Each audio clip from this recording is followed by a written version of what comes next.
Hello बच्चों। उम्मीद करती हूँ कि आप सब बहुत अच्छे होंगे।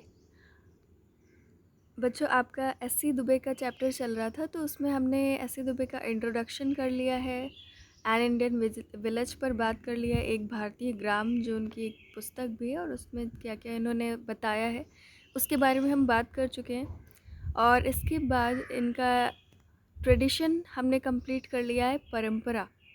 ठीक है। इसके बाद आज हम मॉडर्नाइजेशन पे बात करेंगे, इनके व्यूज़ ऑन मॉडर्नाइजेशन या आधुनिकीकरण पर विचार देखते हैं क्या है इनकी।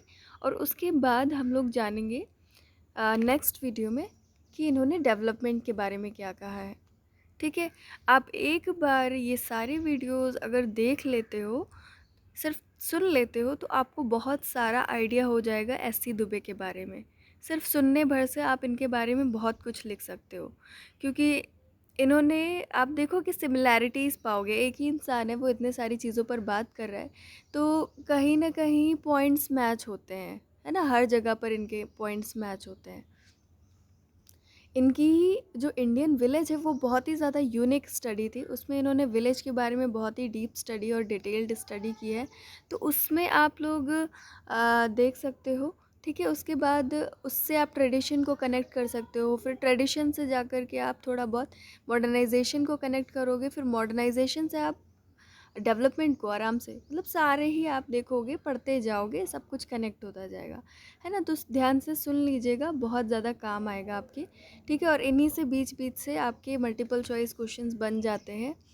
तो जब मैं आपको मल्टीपल चॉइस क्वेश्चंस देती हूँ, तो मैं भी वही खुद से क्वेश्चंस बनाती हूँ, कहीं से कॉपी नहीं करती हूँ। ठीक है। इन्हीं कॉन्सेप्ट्स के बीच बीच से क्या क्वेश्चंस आ सकते हैं, वो क्वेश्चंस बनाती हूँ मैं।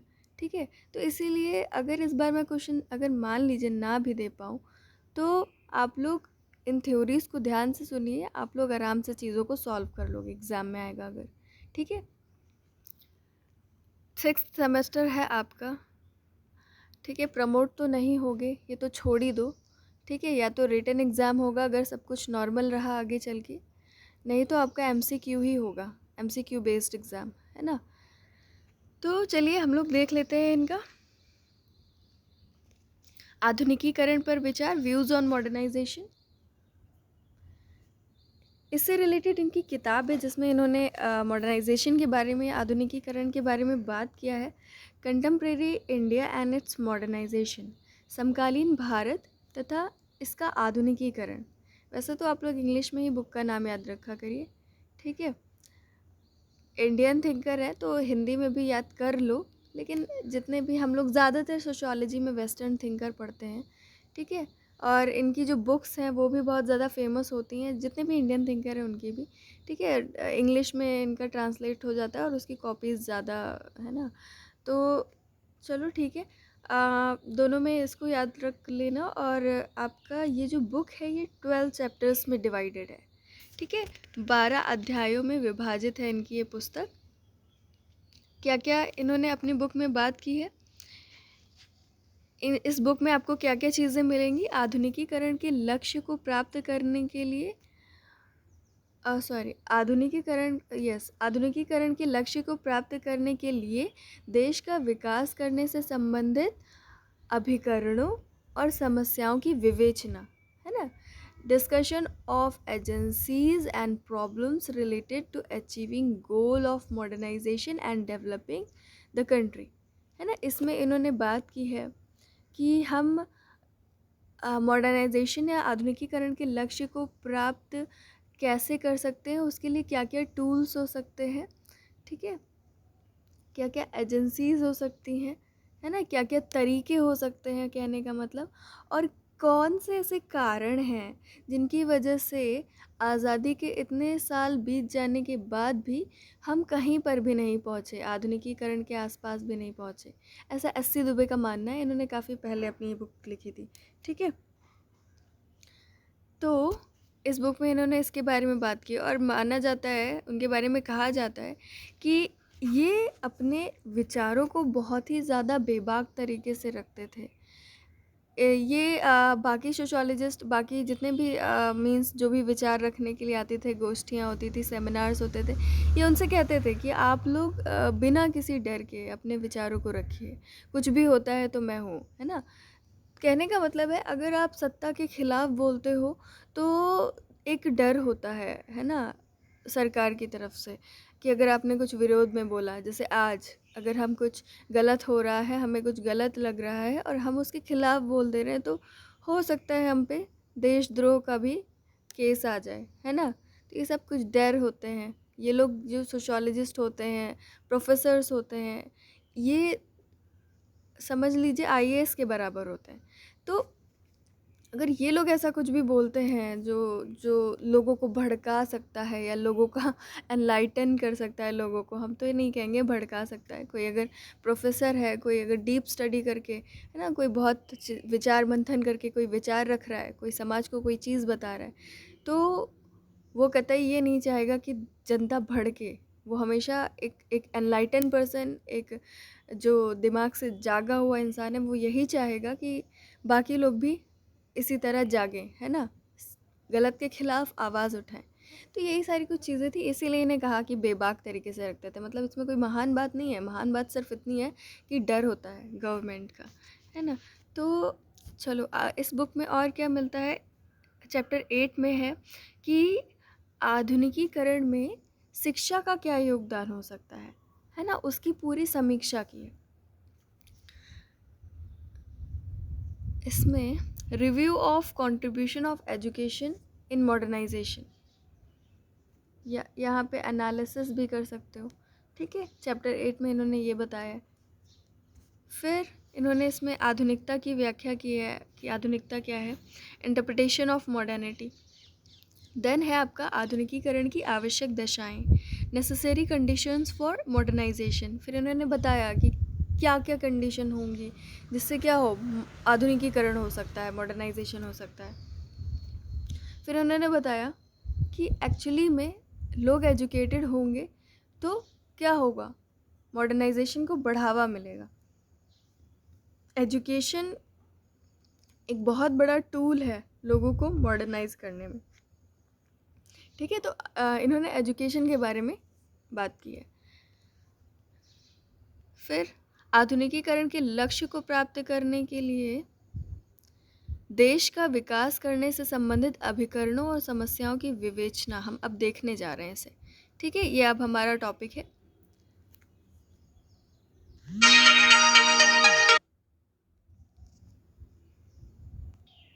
अभी आपने ऊपर देखा था ना कि इन्होंने अपनी बुक में ये चीज़ बताई, आधुनिकीकरण के लक्ष्य को प्राप्त करने के लिए देश का विकास करने से संबंधित टूल्स, अभिकरण मतलब टूल्स, है ना, क्या क्या एजेंसीज़ हैं, और समस्याओं की विवेचना। एजेंसीज़ हमारी क्या होती है, सोसाइटी के अंदर होती है ना, या हम कोई काम करते हैं तो उसके लिए क्या क्या tools as a tool use कर सकते हैं, एज अ अभिकरण, ठीक है, एजेंसी, ठीक। तो और क्या क्या प्रॉब्लम्स हैं, वो सारी चीज़ें अब हम देखने जा रहे हैं, है ना, डेवलपमेंट के लिए ये सारी चीज़ें। तो वो कहते हैं कि स्वतंत्रता के इतने वर्ष बीत जाने के बाद भी आज हमारा समाज अनेक असफलताओं के बीच क्यों फंसा हुआ है। इस बुक में ये क्वेश्चन उठाते हैं, why has our society been stuck in the midst of many failures even after so many years of independence। अब इसी सवाल का जवाब ढूंढते हुए ये अपनी बातें करते हैं, आगे बताते हैं कि हमारे देश में क्या क्या कमियां हैं। वो कहते हैं संप्रदायवादी क्षेत्रीय और संकीर्ण हितों के कारण, due to sectarian regional and narrow interest, लिखा हुआ है ना यहाँ पे, कम्युनलिस्ट कर सकते हो, communalist regional and narrow interest, ठीक है? इसका कहने का मतलब क्या है इस लाइन का, कि हमारा जो देश है वो बहुत ज़्यादा डाइवर्सिफाइड है, बहुत ज़्यादा यहाँ पर विविधता पाई जाती हैं, अलग भाषा, अलग क्षेत्र, ठीक है, सब कुछ, भाषा, बोली, है ना, और पहनावा, खान पान, और धर्म, जाति, आपके हर एक धर्म के अंदर कितने सारे पंथ हैं, कितने सारे कल्ट्स, सेक्ट्स, ये सब डिवाइडेड है ना। तो कहते हैं इतनी सारी डाइवर्सिटीज़ है, सब लोग अपने अपने चीज़ को लेकर के मांग करते रहते हैं कि हमें बढ़ावा मिलना चाहिए, हमारा नहीं हो पा रहा है।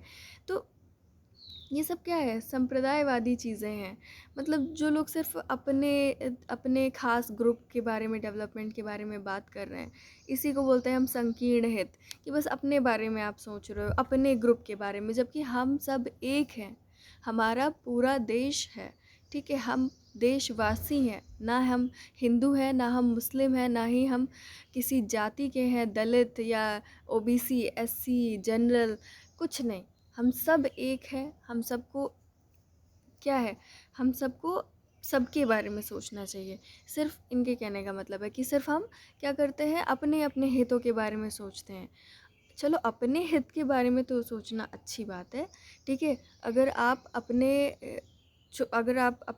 ग्रुप के बारे में अगर रिस्पॉन्सिबिलिटी लेते हो, है ना, सब लोग अपने अपने ग्रुप के बारे में रिस्पॉन्सिबिलिटी लेते हैं, तो क्या है, सबका डेवलपमेंट होता है, ठीक है। लेकिन क्या होता है, दिक्कत क्या होती है कि आप अपना ही हित चाहते हो।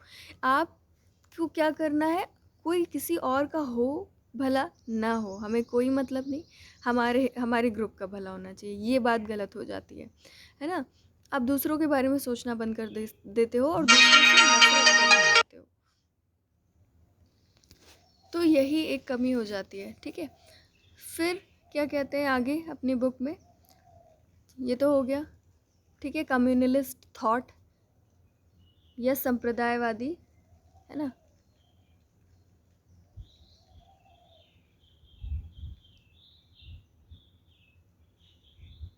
ये होता है कम्युनलिस्ट की स्पेलिंग, ठीक है। तो कम्युनलिस्ट की बात हो रही थी यहाँ पे, ठीक। फिर है नेक्स्ट, कृषि से जुड़ी समस्याएं या problems related to agriculture. Agriculture उस समय बहुत ज़्यादा इम्पोर्टेंट था हमारे देश के लिए, क्योंकि हमारे देश की बहुत बड़ी आबादी जो थी वो कृषि से जुड़ी हुई थी, ठीक है। अगर आप देश में अगर आप कृषि पर ध्यान दे देते तो देश बहुत ज़्यादा आगे पहुंच जाता, क्योंकि सब कुछ तो कृषि ही है ना हमारे यहाँ, ठीक है। एक कृषि हो गया, और शिक्षा तो आपको धीरे धीरे मिलेगी, ठीक है, थोड़ा सा टाइम लगेगा, ठीक है। तो शिक्षा तो इम्पॉर्टेंट थी ही थी, बट कृषि भी उतना ही ज़्यादा हमारे यहाँ इम्पॉर्टेंट रोल प्ले करती है।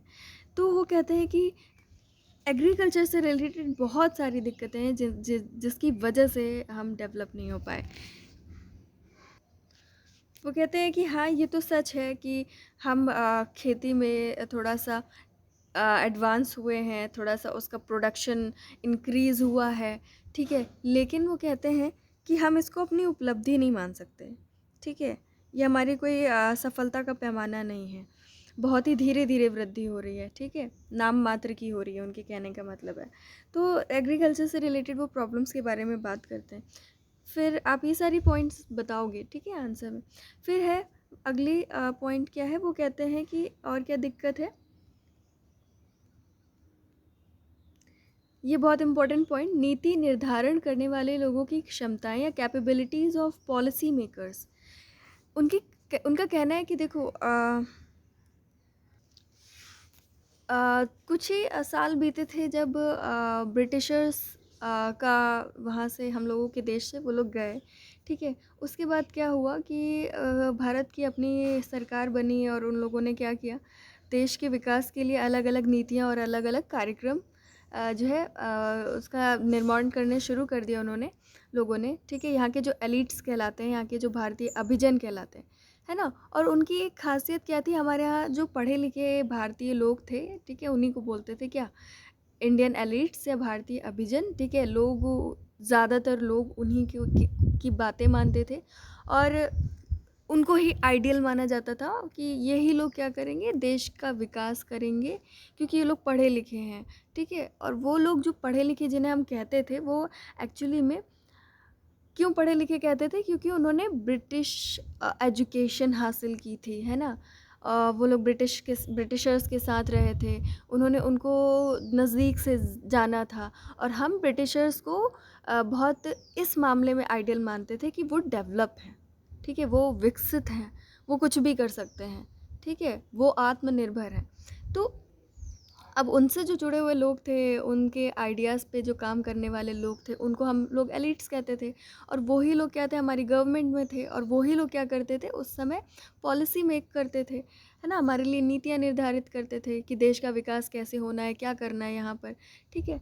तो यही यहाँ पर आपके अस्सी दुबे कहते हैं कि उन लोगों की वजह से क्या था, वो लोग हर जगह पश्चिमी मॉडल अपनाते थे, है ना? वो सोचते थे कि पश्चिम के लोग जिस तरीके से डेवलप हुए हैं, हम भी यहाँ पर उसी तरीके से काम करें तो हम लोग भी डेवलप हो जाएंगे। तो वो कहते थे ग्राउंड लेवल की बातें तो उन्हें मालूम ही नहीं थी, है ना? जो चीज़ें आप ऐसे दुबे कहते हैं कि आप ब्रिटिशर्स के बारे में अगर आप सारी चीज़ें अंदाज़ा लगा करके यहाँ पर काम करोगे तो वैसे नहीं हो पाएगा। हमारी जो सोसाइटी है वो डिफरेंट है ना? हमारी सोसाइटी एक डिफरेंट स्टेज पर भी है। आप अचानक से बाहर की चीज़ों को थोप दोगे तो यहाँ पे क्या होगा? क्रांति हो जाएगी, यहाँ पे विद्रोह हो जाएगा, है ना? अब जैसे 1857 की क्रांति के बारे में आप जानते हैं, यहाँ पर इतनी धर्मों को लेकर के, हर चीज़ को लेकर के इतनी ज़्यादा कट्टरता है और इतनी ज़्यादा मान्यताएं हैं, है ना? पवित्रता अपवित्रता को लेकर के इतनी ज़्यादा चीज़ें मान्यताएं हैं, ठीक है? आप अचानक से क्या करते हो, वो कारतूस वाला इंसिडेंट आपको मालूम होगा ना, चर्बी वाला, ठीक है? तो क्या है, वही तो है, आपने पॉलिसी मेक कर दी, आपको तो पता ही नहीं ग्राउंड लेवल की रियलिटी, और अचानक से आपने कहा कि नहीं नहीं हमारी बात मानो, ये पॉलिसी में है, आपको यही करना पड़ेगा।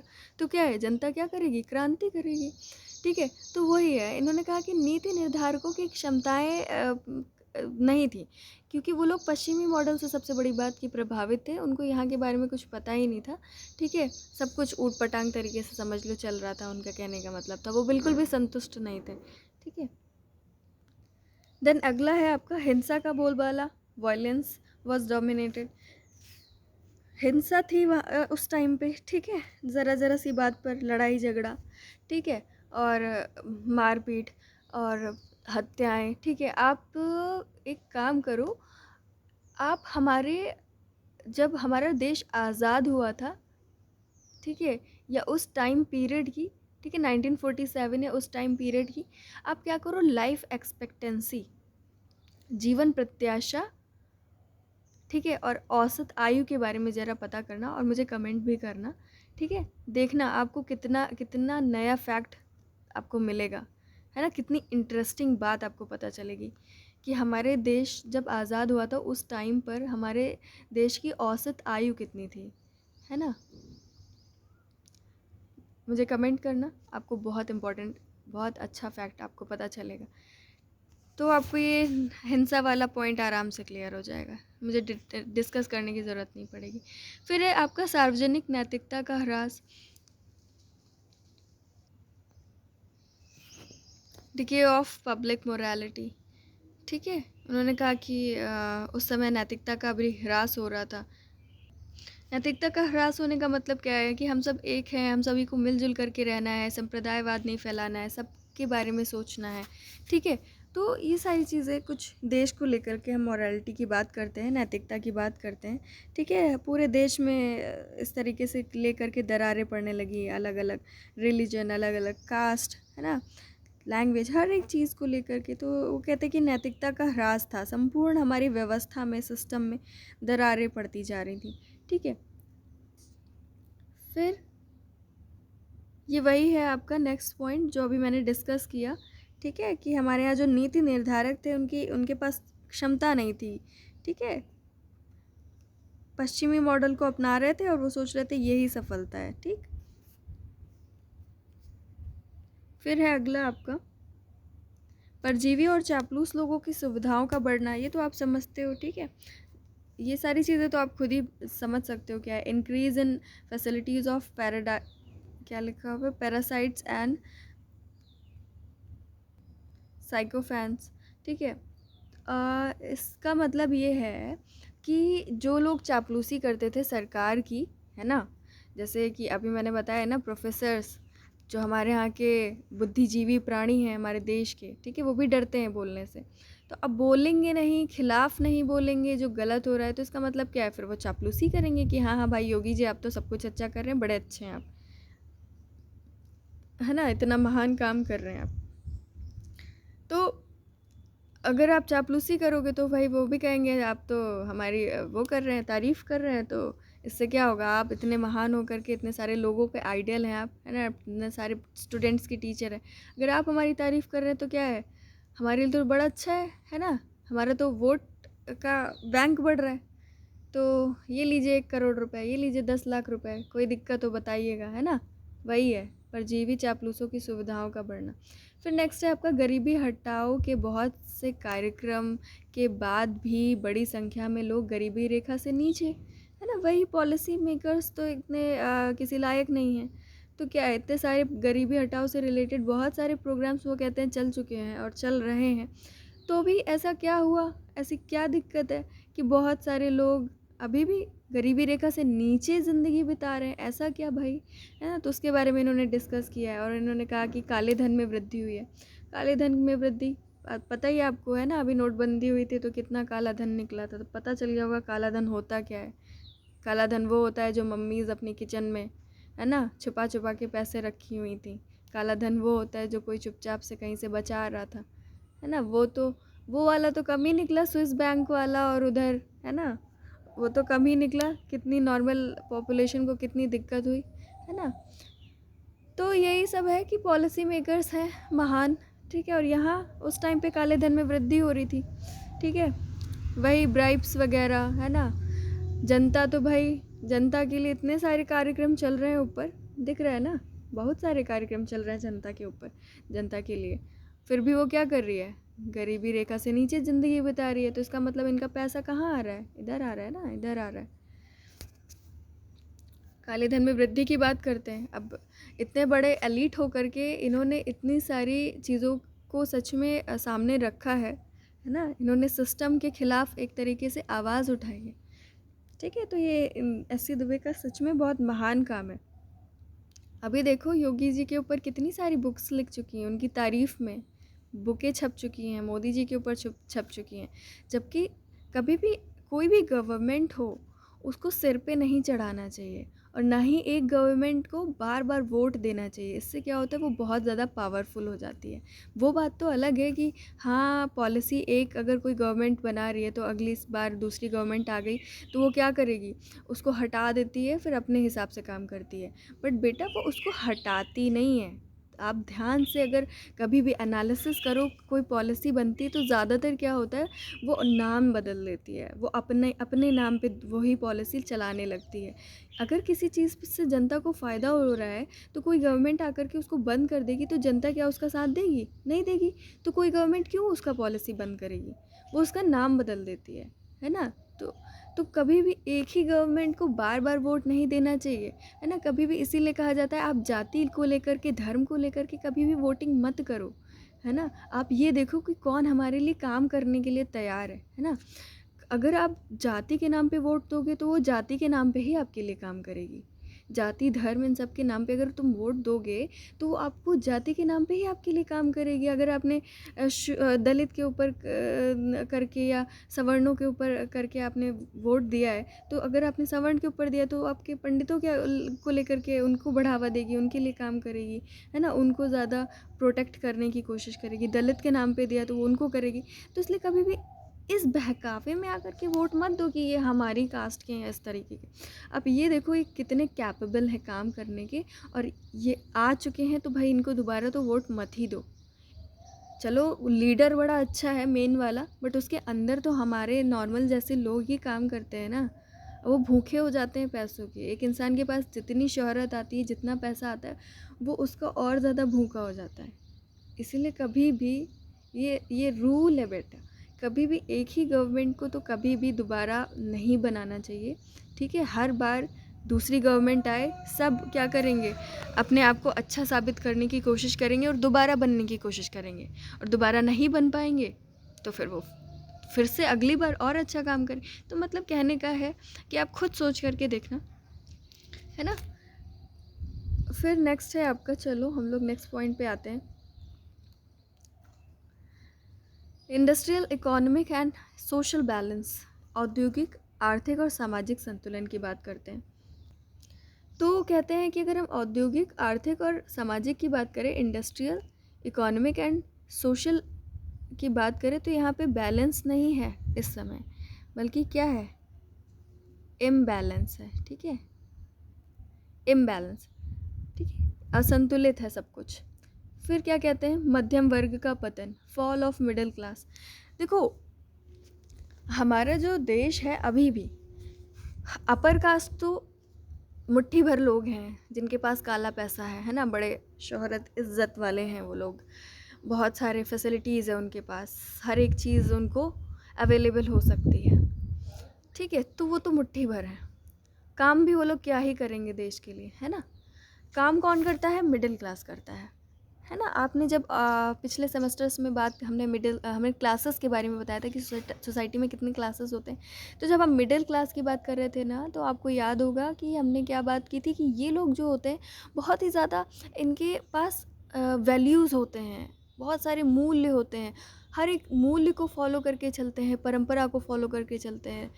नहीं अगर फॉलो हो पाता है, कुछ अगर गलत हो जाता है, जैसे बेटी किसी और जाति के साथ चली गई, किसी और जाति के लड़के के साथ, तो इनके दिल में इतना धक्का लगता है कि हॉरर किलिंग पे भी उतर आते हैं, है ना। इतने इतने तो ये वो होता है ना। तो यहाँ पर इनके लिए ये लोग बड़ा मेहनत से काम करते हैं सोसाइटी के लिए, है ना। हमेशा सोसाइटी को क्या करते हैं, यहाँ पे इनके पास लेबर बहुत होता है, ठीक है, ये लेबर करते हैं।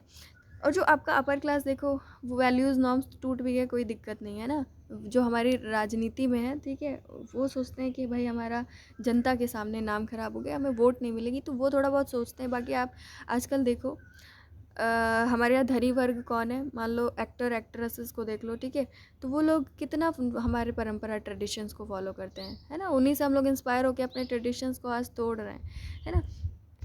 तो यहाँ पर उस समय क्या हो रहा था, ये क्या कहते हैं कि मिडिल क्लास का फॉल हो रहा था, है ना। उन्होंने कहा कि मिडिल क्लास ही है जो सबसे ज़्यादा देश के लिए काम करता है, और इन्हीं की संख्या बहुत ज़्यादा है देश में, और यही लोग देश के लिए सबसे ज़्यादा काम कर सकते हैं, और इन्हीं का पतन हो रहा है, इन्हीं को बेरोज़गार, यही बेरोज़गार हो रहे हैं, यही भुखमरी से मर रहे हैं, है ना। इनको ही खाना नहीं मिल रहा है, सुविधाएं, है ना, पढ़ाई लिखाई की और भी चीज़ें नहीं मिल रही हैं, ठीक है। तो जब इनका ही पतन हो रहा है तो देश आगे कैसे बढ़ेगा, ठीक है, वो कहते हैं इनका पतन हो रहा है। फिर नेक्स्ट वो लोग क्या बात करते हैं, सरकार और प्रशासनिक अधिकारी केवल कागजी विकास से संबंधित कार्य करते हैं। Government and administrative officers only work on paper development. कहने का मतलब, जैसे अभी बताया ना, गरीबी हटाओ वाला इतना कार्यक्रम चला, बट लोग तो अभी भी गरीब हैं, वो भी गरीबी रेखा से नीचे जीवन यापन कर रहे हैं। तो कहने का मतलब क्या है, ये जो पॉलिसीज़ हैं सिर्फ पेपर पे बन रही हैं, है ना, वही वहाँ से कनेक्ट कर लो, ठीक है। प्रभावी और संपन्न लोगों को हर जगह प्रेशर दिया जा रहा है ना।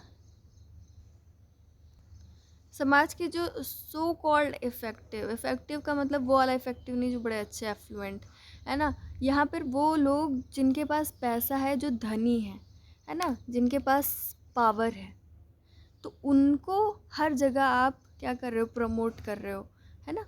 तो ये गलत चीज़ है, ठीक है। फिर बहुत इम्पोर्टेंट पॉइंट जिसके बारे में ये बात करते हैं, क्या है आपका, उपभोक्तावाद में बेतहाशा वृद्धि, रैम्पेंट इंक्रीज इन कंज्यूमरिज्म। ये बड़ा इन्होंने पॉइंट उठाया। कहते हैं कि जैसे मैंने पढ़ा था एक स्टेटमेंट, एग्जैक्टली किसका था मुझे याद नहीं आ रहा है, तो उसमें कहा कि जो हमारे गांव की संस्कृति है वो कहती है बचाओ, है ना, और जो हमारे शहर की संस्कृति है वो कहती है जितना ज़्यादा हो सके खर्च करो, है ना। तो वहाँ पे यही बात यहाँ पर लागू होती है।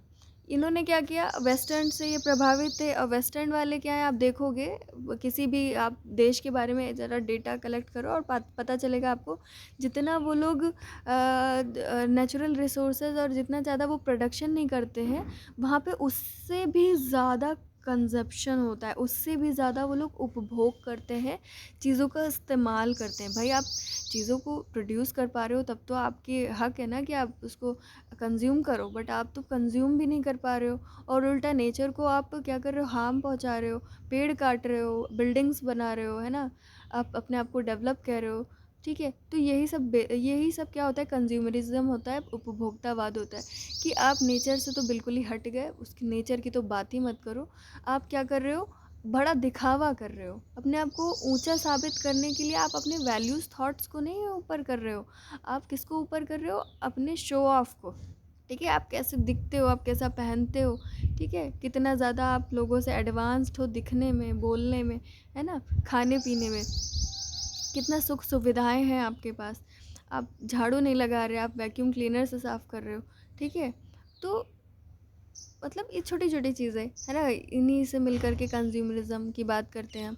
ठीक है, एसी, फ्रिज, देखो अभी कोरोना चल रहा है और बहुत ऐसे लोग होंगे जिन्होंने ये महसूस किया होगा कि अभी तक भाई परेशान परेशान रहते थे कि हमको ठंडा पानी चाहिए, ठंडा पानी चाहिए, है ना, अभी तक बड़ा परेशान रहते थे।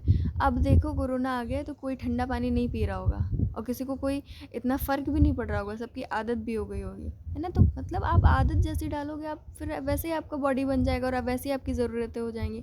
अब आप एसी फ्रिज की आदत डालोगे, है ना, और अपनी बिल्डिंग्स बनाओगे इस तरीके की कि वहाँ पे पूरा हीटिंग हो, है ना। अब मैंने बहुत सारी ऐसी जगह देखी हैं जिनके घर इस तरीके से बने हुए हैं कि दिखते तो बड़े अच्छे, पर कहीं से हवा नहीं आ रही, कहीं से रोशनी नहीं आ रही, बस शो ऑफ है वो, है ना। जब तक लाइट नहीं जलाओगे तब तक कुछ नहीं, है ना। तो मतलब क्या है, यही सब कंज्यूमरिज्म है। आप क्या कर रहे हो, अपने आप को, अपने ही आप बॉडी को और अपनी ही आदतों को बिगाड़ रहे हो और नेचर को हार्म कर रहे हो, है ना। डायरेक्टली, इनडायरेक्टली मैं नहीं बोलूँगी, आप डायरेक्टली नेचर को हार्म कर रहे हो। तो यही सारी चीज़ें किस में आती हैं, आपके कंज्यूमरिज्म में आती हैं। तो इन्हीं सारी चीज़ों का क्या करते हैं, ऐसी दुबे क्या करते हैं, विरोध करते हैं कि देश में पश्चिमी मॉडल से इतना लोग प्रभावित हो रहे हैं कि कंज्यूमरिज्म हमारे यहाँ बढ़ रहा है। ठीक है, और इसकी बात तो हमने कर ली। ठीक है, नैतिकता का गिरावट और खुले आम बढ़ते हुए भ्रष्टाचार और भाई भतीजावाद, वही जो हमने कहा ना, एफ्लुएंट और इन्फ्लुएंट, और किसकी बात की थी मैंने अभी, जिसको आप बढ़ावा दे रहे हो।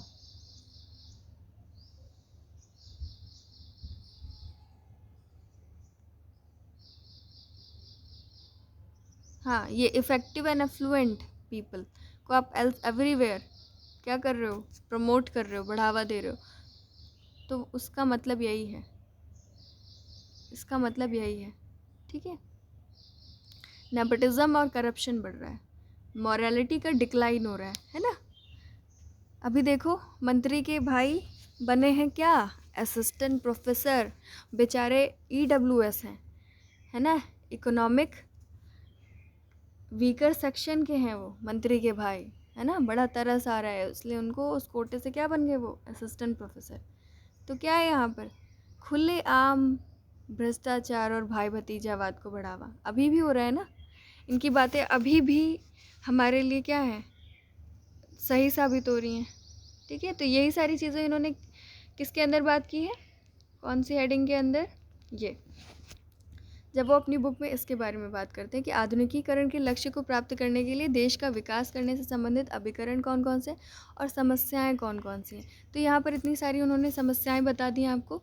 ठीक है, अभिकरण अभी आपको आगे पता चलेगा। ठीक है, उससे पहले हम लोग क्या किसकी बात करेंगे, आधुनिकता की व्याख्या की बात करेंगे कि मॉडर्नाइजेशन क्या है।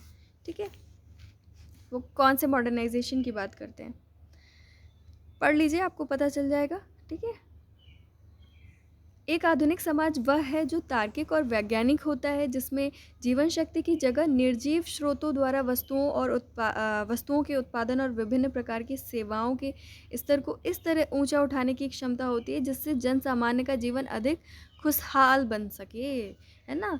क्या है, इतने ज़्यादा आप रैशनल हो जाओ, इतने ज़्यादा तार्किक हो जाओ और इतना ज़्यादा विज्ञान का विकास हो जाए जिसमें क्या हो कि आप इंसान का इस्तेमाल ना करना पड़े, है ना। आप मशीन्स का इस्तेमाल करके अपनी सारी ज़रूरतों को पूरा कर लो, किसी को कष्ट ही ना हो, किसी को हाथ पैर ही ना चलाना पड़े, है ना। किसी को आप तकलीफ़ मत दो भाई, इसको बेटा तकलीफ़ बिल्कुल नहीं कहते, है ना। लेकिन आज हमने इसको मॉडर्नाइजेशन की डेफिनेशन बना करके रखा हुआ है। ये तकलीफ़ नहीं है, ये हमारी गंदी आदतें हैं, है ना। लेकिन मॉडर्नाइजेशन क्या है कि आप जीवन शक्ति को बिल्कुल भी दखल मत दो। जीवन शक्ति का मतलब इंसान की जो बॉडीली जो काम करता है बॉडी से अपनी, ठीक है, उसकी जगह आप क्या करो, रोबोट्स बना लो भाई। रोबोट से कह दो कि ये ले आओ वो ले आओ, है ना, कुछ लाना भी नहीं है, लाइट ऑफ कर दो। ठीक है, तो इस तरीके की चीज़ें बन रही है ना, इस तरीके के रोबोट। धीरे धीरे बात हो रही है ना कि मेड हट जाएंगी, मेड की जगह आप रोबोट खरीद लो, वो आपका सारा काम करेगा, है ना, खाना भी बना देगा, जा करके सब कुछ कर देगा। तो इसी को हम क्या कह रहे हैं, डेवलपमेंट कह रहे हैं, कि हम क्या कर रहे हैं, जीवन शक्ति की जगह निर्जीव स्रोतों के द्वारा हम वस्तुओं का उत्पादन करें और बहुत सारे सेवाएं सर्विसेज लें और उसके लेवल को ऊंचा उठाएं, इतना ऊंचा उठाएं कि लोग बड़े खुश रहें, है ना। इसी को हम क्या कह रहे हैं, डेवलपमेंट कह रहे हैं। इसकी बात करते हैं SC. Dubey. A modern society is one that is logical होना, साइंटिफिक होना अच्छी बात है, बाकी सारी चीज़ें जो हम डेवलपमेंट जिसको हम कहते हैं वो सारी चीज़ें बहुत गलत है ना।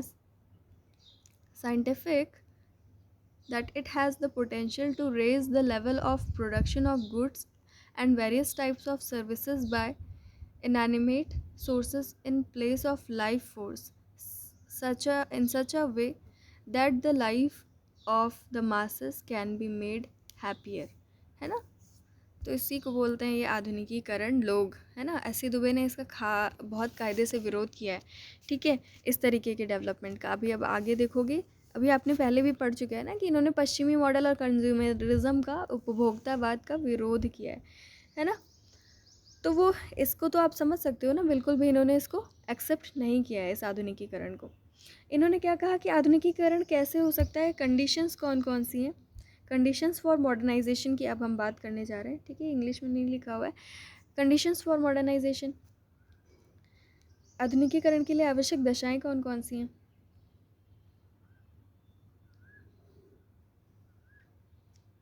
ऐसी राष्ट्रीय संरचना आवश्यक है जो पारस्परिकता, वैधता और विश्वसनीयता पर आधारित है, और इस तरह संरचना का निर्माण विभिन्न आधारों पर किया जा सकता है।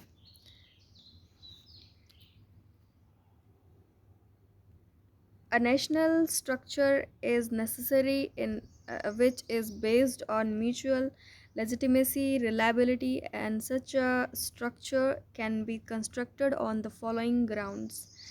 इन्होंने कहा, इन्होंने किसकी बात की, आधुनिकीकरण के लिए क्या कंडीशंस है मॉडर्नाइजेशन के लिए।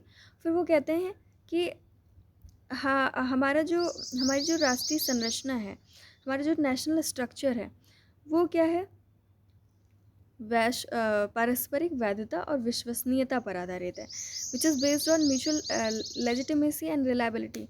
मतलब आपस में, जैसे अभी मैंने कहा ना कि लोग कम्युनलिज्म को फॉलो करते हैं, संकीर्ण हित हैं लोगों के, लोग अपने अपने हित को लेकर के बात करते हैं, ठीक है। तो वो कहते हैं कि अगर इस तरीके की चीज़ें ना हो, लोग आपस में विश्वास करें, ठीक है। हमारी जो राष्ट्र की संरचना है वो किस पर आधारित है, वो किस लिए टिकी हुई है, कि अगर लोग आपस में विश्वास करते हैं, नहीं विश्वास करेंगे तो लड़ाई झगड़ा करेंगे, है ना, दंगे करेंगे।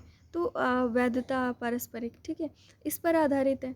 और हमारे राष्ट्र की संरचना ऐसी ही होती है, बट अगर आप इसको लाना चाहते हैं, पारस्परिकता, वैधता और विश्वसनीयता को, इस तरीके की संरचना का आप एक सबल निर्माण करना चाहते हैं, कि स्ट्रॉन्ग स्ट्रक्चर इस तरीके का बनाना चाहते हैं जो इन सारी चीज़ों पर बेस्ड हो, तो आपको क्या क्या करना पड़ेगा, है ना। तो आपको क्या क्या चीज़ें फॉलो करनी पड़ेंगी, उसके बारे में अब हम आगे बात करेंगे, ठीक है।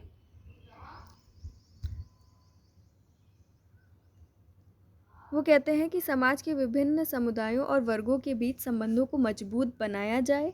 इसके लिए आवश्यक है कि देश में स्थापित सत्ता में वैधता, है ना, में वैधता और निष्पक्षता हो। Strengthen relations between different communities and sections of society, and for this it is necessary that the established power in the country should have legitimacy and fairness. समझ गए ना, समझ गए होगे, इसको तो मुझे एक्सप्लेन करने की ज़रूरत है नहीं, सेम वैसे ही चल रहा है जितना अभी तक बताया, कि देश में जो सत्ता चल रही है ना, उस पर लोगों की विश्वास हो, तभी क्या होगा, तभी हमारा सोसाइटी का स्ट्रक्चर मजबूत होगा, लोग आपस में विश्वास करेंगे, मिलजुल करके साथ बढ़ने के बारे में सोचेंगे। अगर वो सोचेंगे कि ये जो गवर्नमेंट है ये सिर्फ इन्हीं लोगों के लिए काम कर रही है, तो हमारे लिए काम ही नहीं कर रही है, तो लड़ाई झगड़ा होगा ना। एक परिवार होता है, एक परिवार में माँ बाप होते हैं और 4 बेटे होते हैं, ठीक है, 4 बेटे हैं अलग अलग चारों, है ना, खून एक ही है, बेटे 4 हैं।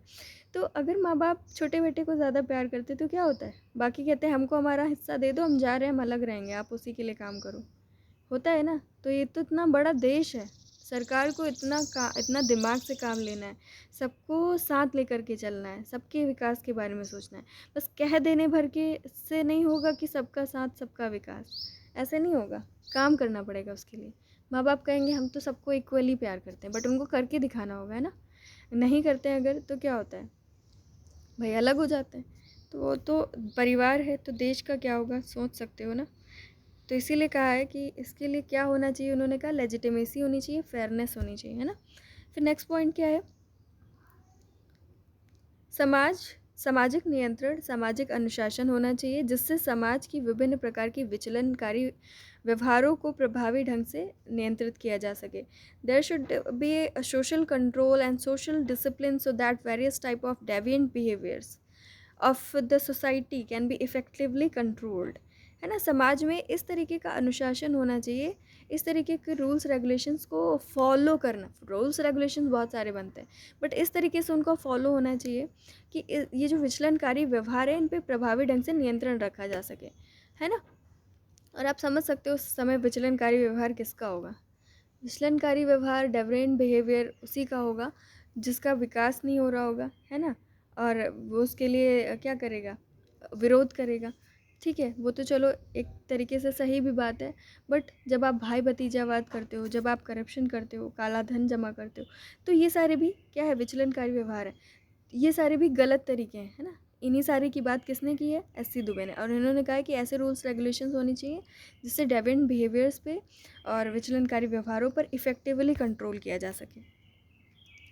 देखो प्रशासन पे ये कड़ा वार कर रहे हैं, आप देख रहे हो हर जगह प्रशासन से ही संबंधित बातें हैं, ठीक है। दिक्कत क्या थी, यानी कि उस समय प्रशासनिक दिक्कतें ही थी जिसकी वजह से हम डेवलप नहीं हो पाए। ओवरऑल ये इनका मानना है ना। लेकिन आप ऐसा कह नहीं सकते हो, है ना, कह नहीं सकते हो। आप कहोगे, बताओगे ये सारी बातें जो उन्होंने अपनी बुक में बताई हैं, ठीक है। उन्होंने कहा कि प्रशासनिक संरचना के सभी हिस्से पारदर्शी होने चाहिए। All parts of administrative structure should be transparent. इसको भी उन्होंने क्या कहा कि ये भी आधुनिकीकरण से के लिए बहुत इम्पॉर्टेंट है कि जब प्रशासन क्या करेगी, सारी चीज़ें सामने रख करके काम करेगी, है ना, कुछ भी छिपाएगी नहीं तो काला धन भी नहीं जमा कर पाएगी और करप्शन भी नहीं कर पाएगी, ठीक है। तो सब कुछ ट्रांसपेरेंट होना चाहिए।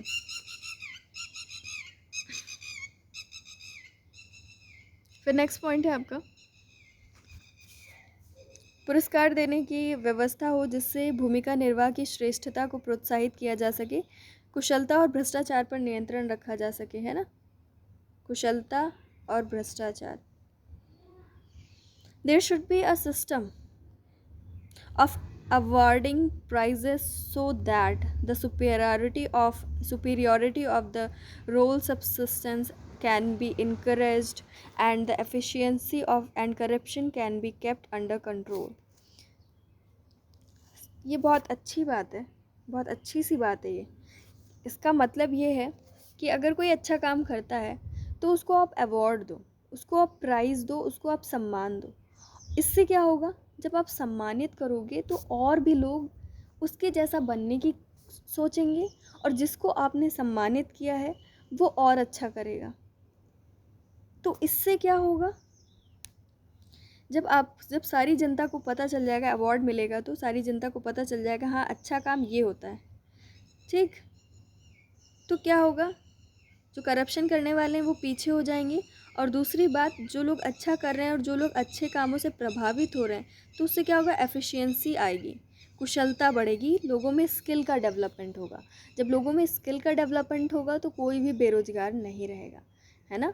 सबके पास कोई ना कोई स्किल होगी तो कोई भूखा तो बिल्कुल भी नहीं मरेगा। फॉरेन कंट्रीज़ में देखो भिखारी भी ऐसे नहीं होते हैं भिखारी कि वो भूखे मर रहे हो, तो वो इसीलिए उसको हम डेवलप्ड बोलते हैं, और हम लोग क्या है, डेवलपिंग है ना। हमारे यहाँ तो भाई भिखारियों और गरीबों को देख करके आपको रोना आ जाएगा, है ना, इतने ज़्यादा मतलब ऐसे लोग होते हैं। तो वही है, इन्होंने कहा कि इस तरीके की चीज़ें होनी चाहिए जिससे क्या होगा, करप्शन पे और वो सारी चीज़ों पे क्या होगा, कंट्रोल होगा, और एफिशिएंसी मजबूत होगी, हमारे यहाँ कुशलता बढ़ेगी जब, है ना, लोगों को सम्मानित किया जाएगा। अब भाई किसी के पास स्किल है, आप उसको कोई तवज्जो ही नहीं दे रहे हो, तो कब तक वो अपनी स्किल का डेवलपमेंट करेगा? और कर भी लेगा, अच्छा काम कर भी लेगा, तो बाकी लोगों का क्या? वो लोग कहाँ से प्रभावित होंगे, बाकी लोग कहाँ से अच्छे तैयार होंगे, है ना? तो ये सारी चीज़ें। फिर है आपका पश्चिमी समाजों का उपभोक्तावादी प्रारूप हमारे लिए बिल्कुल भी उपयुक्त नहीं है। The consumerist model of western societies is not suitable for our society at all. समझ गए होगे ना? ये सब पढ़ लेना। एक क्षमता कार्य समाज का निर्माण करना अत्यंत आवश्यक है। सामाजिक जीवन के गुणात्मक सुधार पर जोर दें। It is very important to build capacity working society, insist on qualitative improvement of society life. सब समझ सकते हो अब आप। ये सब अभी तक मैंने डिस्कस किया है। इन्होंने कहा विज्ञान का विकास बड़ी भूमिका निभाएगा हमारे यहाँ। The development of science will play a big role. फिर उसके बाद हम बात करेंगे आधुनिकीकरण में शिक्षा की क्या भूमिका है। Role of education in modernisation. ठीक है, role of education in modernisation, आधुनिकीकरण में शिक्षा की भूमिका। शिक्षा पे देखो क्या क्या बात करते हैं। ठीक है, ये इम्पॉर्टेंट है, इसके बारे में जब कभी लॉन्ग आता है तो ज़रूर लिखना चाहिए इनके में। ठीक है, हाँ, तो शिक्षा एक ऐसा माध्यम है जो हमारे समाज के सामने, है ना, में नहीं होगा, हमारे समाज के सामने परंपराओं की जगह अनेक दूसरे विकल्प प्रस्तुत करता है। हमें ऐसे रास्ते दिखाता है जिसकी सहायता से लक्ष्य को प्राप्त किया जा सके। Education is a medium that presents many other options in our society in place of tradition in front of us, shows the way which with which the goal can be achieved। गोल कौन सा? वो modernisation वाला है ना। वो कहते हैं अगर लोग शिक्षित होंगे तो क्या होगा, जो ट्रेडिशंस फॉलो कर रहे हैं, जो रीति रिवाज का मतलब, रीति रिवाज बुरे नहीं होते हैं, बट रीति रिवाज वो वाले बुरे होते हैं जो रूढ़ी बन जाते हैं, मोड्स बन जाते हैं कि इनको करना ही करना है। नहीं करोगे तो फिर गलत होगा आपके साथ, नहीं करोगे तो इसका मतलब आपकी कोई इज्जत नहीं है सोसाइटी में, है ना। देखो मैं ये मानती हूँ कि देखो हर एक इंसान है सोसाइटी में, सबकी अपनी अपनी इंडिविजुअल अलग अलग नीड्स होती हैं, अलग अलग सिचुएशन में हर एक इंसान होता है ना। हर एक इंसान, हमें हर एक रिलीजन या हर एक जाति की बात नहीं कर रहे हैं, बिल्कुल हर एक इंसान की हम बात कर रहे हैं। तो उसको अपने हिसाब से डिसीजंस लेने चाहिए। वो अगर नहीं फॉलो कर पा रहे तो ना फॉलो करे। भाई अगर आप 5 लाख की शादी 10 लाख की शादी नहीं कर सकते हो तो इसका मतलब ये थोड़ी ना है कि आपकी समाज में बेइज्जती हो जाएगी। और लोग भी इतने महान हैं, हाय हाय कुछ दिया ही नहीं बेटी को, इनकी बेटी को तो कुछ सामान ही नहीं मिला शादी में, इस तरह की बातें सुनने को मिलती है ना। यही है ट्रेडिशन, यही है गलत चीज़ें। आपकी जो आप जिस हिसाब से हो, अगर आप, मैं तो कहती हूँ भाई, नहीं आपको 100 लोगों को खिलाने की हैसियत है तो अगर आप 2 फैमिली हो, है ना, मिल रहे हो, आपस में लड़के लड़की को शादी करना है तो भाई आप कोर्ट मैरिज करके बाद में छोटी सी पार्टी दे दो, है ना। घर पे अगर आपको सारे रिचुअल्स पूरे करने तो कम लोगों में आप रिचुअल्स को पूरा करो, सबको मत बुलाओ। क्या ज़रूरत है आपको कर्ज़ लेने की, कर्ज़ में डूब जाने की, फिर कर्ज़ ना चुका पाने की स्थिति में आप सुसाइड करो? क्या ज़रूरत है? नहीं ज़रूरत है ना। नहीं कर सकते हो तो मत करो, लेकिन आप सोसाइटी के डर से करते हो। सोसाइटी से क्यों डरते हो? क्योंकि आप खुद लोगों पे हंसते हो, आप खुद बोलते हो लोगों को कि भाई आप, उनको तो कुछ मिला ही नहीं, इनको तो कुछ दिया ही नहीं गया, है ना। हिंदू सोसाइटी को, हिंदू मैरिज को कितना ज़्यादा, कितनी ख़राब मैरिज है ये, है ना, जहाँ पर लेन देन कितनी ज़्यादा बातें होती हैं। हिंदू मैरिज बहुत इन्जॉय करके कर सकते हैं, इतने अच्छे रिचुअल्स हैं, बट इसको इतना गंदा बना दिया गया है। लड़का लड़की के घर जाता है तो पूरे मेहमानों को पैसे दो, है ना, पूरे मेहमानों को पैसे दो और पता नहीं क्या क्या गिफ्ट दो। ये सारी चीज़ें हैं भाई, नहीं कर पा रहे हो आप, ट्रेडिशन ही तो है, ट्रेडिशन है जो हमारी कल्चर को, हमारी चीज़ों को सुंदर बना रहा है। अब ट्रेडिशन के मारे मर थोड़ी ना जाओगे, है ना, अपने हिसाब से काम करो। बट आप मरते क्यों हो? क्योंकि आप खुद लोगों पे हंसते हो और फिर डरते हो कि लोग हम पे हंसेंगे। आप शुरुआत करो अपने हिसाब से काम करने की, कुछ नहीं होगा। जो आज धनी संपन्न वर्ग के लोग हैं, है ना, तो वो लोग वही काम करते हैं, फिर हम लोग कहते हैं अरे ये लोग तो कर सकते तो हम लोग क्यों नहीं। अरे तुम लोग करो, तुम लोगों की सबको कॉपी करनी चाहिए, है ना। आप खुश रहो, आप आपके ऊपर कभी कोई दिक्कत ना आए, बस यही है लाइफ, है ना। लाइफ में आप हमेशा खुश रहो, ठीक है, लोगों की हेल्प करते रहो। ये क्या है कि ट्रेडिशन नहीं फॉलो कर पाए, कर्ज ले लिया, कर्ज में डूब गए, है ना। उधर अगर बेटी के को दहेज के लिए प्रताड़ित किया जा रहा है तो कहा जा रहा है बेटी वहीं रहो, मैनेज करो, है ना। मर जाती है, फिर वो आत्महत्या कर लेती है, मार दी जाती है, फिर उसके बाद आप पुलिस स्टेशन जाते हो, बेटी को घर पे ही सिखा करके जाते हो, बोलते हो कि बेटी की तो ससुराल से अर्थी जाती है, बेटी बाप के घर नहीं आ सकती वापस। तो जब इस तरीके के संस्कार दोगे तो बेटी कहाँ से आपको बताएगी कि हमारे साथ क्या हो रहा है। वो तो सोच लेगी ना, आप तो हमारी हेल्प ही नहीं करोगे, माँ बाप से तो ये एक्सपेक्ट करेगी। तो ये सारी चीज़ें हैं जो ट्रेडिशन के नाम पे बड़ी गलत चीज़ें हैं। अब बोला गया कि भाई बेटी आपकी अर्थी उठेगी आपके ससुराल से, तो इसका मतलब ये थोड़ी ना है। अब इस बात को थोड़ा सही ढंग से लो। इस बात से मतलब ये होता है कि लड़ाई झगड़े हर घर में होते हैं थोड़े थोड़े। अब छोटे मोटे लड़ाई झगड़ा में ये नहीं है कि आप शादी तोड़ दो, बस इसलिए ये बात कही गई। अब ये थोड़ी ना कहा गया कि अर्थी का मतलब मर ही जाओ वहाँ से तब वापस आओ। कोई दिक्कत हो रही है, कुछ गलत हो रहा है आपके साथ, तो आप आवाज़ उठाओ, बिल्कुल उठाओ। ट्रेडिशंस के नाम पे हम लोग बहुत गलत कर रहे हैं ना। तो वही है कि अगर आप शिक्षित होगे तभी तो ऐसी बातें कर पाओगे, तभी तो आप क्या करोगे, नया रास्ता आपको दिखेगा। तो वही इन्होंने यहाँ पे कहा कि मैनी अदर ऑप्शंस हमें क्यों दिखते हैं, क्योंकि हम एजुकेटेड होते हैं, है ना। हमारे सामने परंपराओं की जगह बहुत सारे दूसरे विकल्प प्रस्तुत करती है कौन, शिक्षा। शिक्षित नहीं होगे तो क्या होगा, कुछ नहीं होगा, बेकार है सब कुछ, है ना। हमेशा सोचोगे, कूप मंडूक बने रहोगे, कुएं का मेढक, है ना, क्या बस कुआं ही है हमारी दुनिया, उसके बाहर तो कोई दुनिया ही नहीं है। शिक्षित होगे तो आप बाकी दुनिया को समझोगे, ठीक है। शिक्षा उसके बाद क्या है, शिक्षा एक ऐसा उपकरण बन जाता है जो लोगों की सोच को संकीर्णता से बाहर लाकर उन्हें राष्ट्रीयता पर विचार करने की प्रेरणा देता है। राष्ट्रीय परिप्रेक्ष्य में लोगों की ज़रूरतों और समस्याओं पर विचार करने को प्रोत्साहन देता है। अब शिक्षा की वजह से राष्ट्रीयता की बात हुई ना।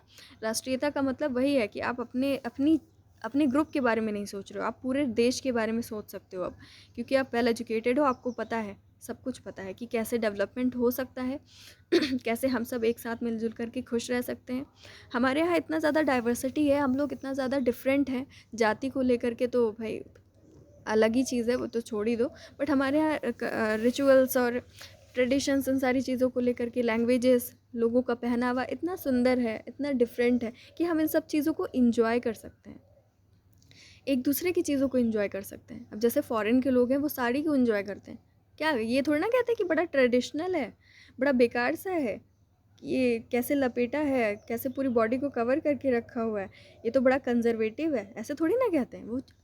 वो क्या करते हैं, एंजॉय करते हैं, रिस्पेक्ट करते हैं हर चीज़ों को। तो वैसे ही देश के अंदर होना चाहिए। हमारे देश के अंदर ही इतनी सारी चीज़ें हैं कि आप इतना एंजॉय करके रह सकते हैं, इतनी खुशी से रह सकते हैं। तो वही है कि हमें पूरी राष्ट्र के बारे में सोच करके चलना चाहिए, उसकी ज़रूरतों और समस्याओं के बारे में सोचना चाहिए, ठीक है। तो वो ये सारी चीज़ें ऐसी दुबे कहते हैं। Education is a medium that presents many other options in our society in place of tradition in front of us, shows us the way which the goal can be achieved. शिक्षा ही वह आधार है जिससे एक विचारवान नेतृत्व, कुशल प्रशासक और विशेषीकरण पर आधारित समाज विकसित हो सकता है, ठीक है। Education is the foundation from which it is possible to develop a thought leadership, a skilled administrator and a society based on specialization. Specialization का मतलब होता है लोगों में, और ये विशेषीकरण दोनों सेम है। इसका मतलब होता है कि लोगों के में स्किल का डेवलपमेंट होगा, है ना। लोग जैसे आप अगर मान लो आप कोई एक काम करते हो, किसी भी, मान लो आप अगर कढ़ाई का काम करते हो, चिकन का काम करते हो, ठीक है, तो क्या होगा, जब आपको रिवॉर्ड मिलेगा, आपको प्राइज़ मिलेगा, आप बढ़ावा दिया जाएगा कि हाँ आप बहुत अच्छा काम करते हो, है ना। और आप एजुकेटेड होगे, ठीक है, आप उसको नए नए तरीके से फिर करने की सोच सकते हो, और ज़्यादा कैसे जल्दी हो सके, कैसी बड़ी मात्रा में उसका प्रोडक्शन हो सके। तो ये सारी बातें सोचने का मतलब क्या है, आप अपनी फील्ड में स्पेशलाइज्ड हो गए, विशेषीकृत हो गए, आप अपनी फील्ड के मास्टर हो गए, है ना। तो उन्होंने कहा अगर शिक्षा नहीं होगी तो कुछ नहीं होगा। कुछ लोग सोचते हैं हमको तो यही करना है, पढ़ लिख करके क्या करना, हमको तो पार्लर खोलना है, तो हमको पढ़ लिख करके क्या करना है, बहुत बहुत मायने रखती है पढ़ाई लिखाई, ठीक है, हर जगह, ठीक है। और पढ़ाई लिखाई होगी तभी जैसे ये आपके लालू जैसे लोग चारा घोटाला करने वाले और बहुत सारे, है ना, किसी का नाम नहीं लेना चाहिए, आपको हर एक इंसान के बारे में पता है। हमारे यहाँ, मैं किसी एक का नाम नहीं लूँगी, हमारे यहाँ जो इस वक्त हमारे ऊपर शासन कर रहे हैं, और भी बहुत सारे लोग, हाँ मैं यही कहूँगी, हमारे ऊपर शासन कर रहे हैं इस वक्त। डेमोक्रेसी तो दिखाई बिल्कुल नहीं दे रही, है ना। और बहुत सारे जितने आए गए सब बड़े कुशल नेतृत्व वाले नहीं थे। आप देखोगे सबके ऊपर कोई ना कोई केस चल रहा है। अब जो जो पावर में है उनका केस आपको दिखाई नहीं देगा, आप देख ही नहीं पाओगे, सब कुछ छुपा करके रखा गया है ना, सब कुछ छिपाया गया है। तो कोई इतना दूध का धुला नहीं हुआ है, तो इसीलिए आज हमें बहुत ज़रूरत है कुशल नेतृत्व की। कोई शिक्षित इंसान है, अब वो हिम्मत नहीं करता है, पढ़ा लिखा अच्छा इंसान, कि वो जाए राजनीति में, लोगों को सही रास्ता दिखाए, लोगों के लिए अच्छी पॉलिसीज़ बनाए। वो सोचता है भाई हमें हमारी जान प्यारी है ना। तो क्या है, जब तक ये सारी चीज़ें नहीं होंगी, शिक्षित नहीं होंगे लोग, जब पूरा पूरा देश शिक्षित हो जाएगा, हर एक इंसान ये सोच पाएगा कि जाति, धर्म, कास्ट, इन सब से ऊपर भी कोई चीज़ है, तो क्या होगा। हमारे यहाँ कभी भी कोई भी इस तरीके से शासन नहीं कर पाएगा, है ना। हमारे यहाँ इस तरीके से कभी किसी के साथ अन्याय नहीं होगा, कुछ भी बुरा नहीं होगा, व्यवस्था बहुत अच्छी चलेगी। लेकिन ये सब तभी होगा जब जब यहाँ की जनता को भोला भाला ना कहा जाए। वो भोली भाली इसलिए है क्योंकि वो इमोशनल है, पढ़ी लिखी नहीं है। वो तार्किकता पर रैशनल होकर के चीज़ों को नहीं सोच पाती है। कोई रो देता है तो उसके आंसुओं में बह जाती है, ठीक है। आपके सामने आपके मम्मी पापा शायद ही कभी रोए हों, क्या उनको कभी कोई, क्या उनको कभी उनके ऊपर कोई दुख नहीं आया, कभी वो आपके सामने रोए हैं? नहीं रोए हैं, है ना। तो क्या है, रोएगा वही जिसके पास कुशल नेतृत्व नहीं होगा, है ना, जिसको कोई रास्ता नहीं नज़र आ रहा होगा, है ना। तो यही सारी चीज़ें हैं, शिक्षित होना बहुत ज़रूरी है भाई, ऐसा है ना। वीडियो देख रहे होगे तो शिक्षित हो रहे होगे ठीक है। Education is the foundation from which it is possible to develop a thought leadership, a skilled administrator and society based on specialisation. ही हो गया है, ठीक है। शिक्षा की गुणवत्ता को प्राथमिकता दी जाए, है ना। अब भाई अब आजकल क्या नया ट्रेंड शुरू हो गया है कि सेलेबस अपने अकॉर्डिंग कर दो। हम किस जाति के हैं, हम किस धर्म के हैं, उसी हिसाब से आप सेलेबस में चीज़ें रखो, सबको पढ़ाओ, है ना। तो ये सारी चीज़ें बड़ी गलत है।